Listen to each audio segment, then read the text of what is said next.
ये निराश्रित गोवंश समाजवादी पार्टी ने दिए और इसीलिए इन्होंने गायों को लावारिस छोड़ दिया था। देखा ना समाजवादी पार्टी के मुखिया क्या कहते हैं? कहते हैं गोबर से मुझे दुर्गंध आती है। ये है इनकी असलियत, यही है।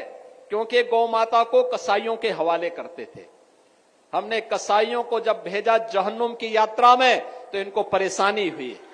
इनकी परेशानी तो वह है कि इनके मित्र कसाई सब चले गए जहन्नुम में।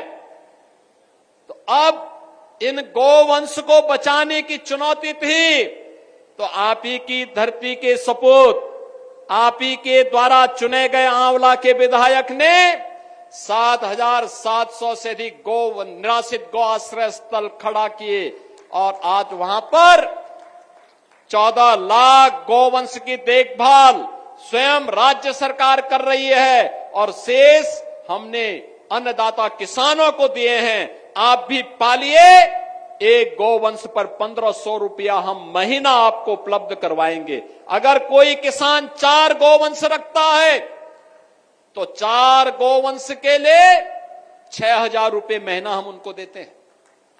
आप याद करिए, आम के आम और गुठली के भी दाम, इसी को कहते हैं।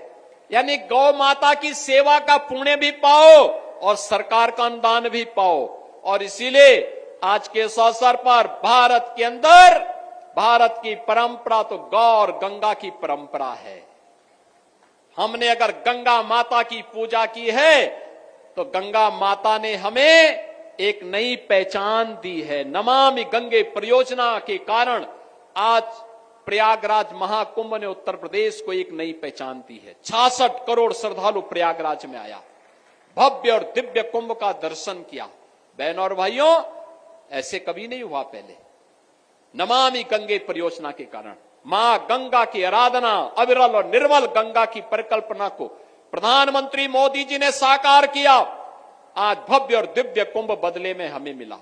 हम आभारी हैं प्रधानमंत्री मोदी जी के, जिनके कारण उत्तर प्रदेश को यह भव्य और दिव्य कुंभ करने का अवसर प्राप्त हुआ और उत्तर प्रदेश की एक नई पहचान वैश्विक स्तर पर पहुंची। तो मां गंगा की पूजा का जो पुण्य प्राप्त हुआ, वही मां गौ माता की पूजा करने से प्राप्त होगा। तो इस समाजवादी पार्टी के लोग जो गौ कसी करवाते थे, गौ तस्करों के साथ और कसाईयों के साथ जिनके संबंध थे, वे गौ माता की सेवा क्या करना जाने। तो उनके गौ माता के गोबर में तो दुर्गंध ही नजर आएगी।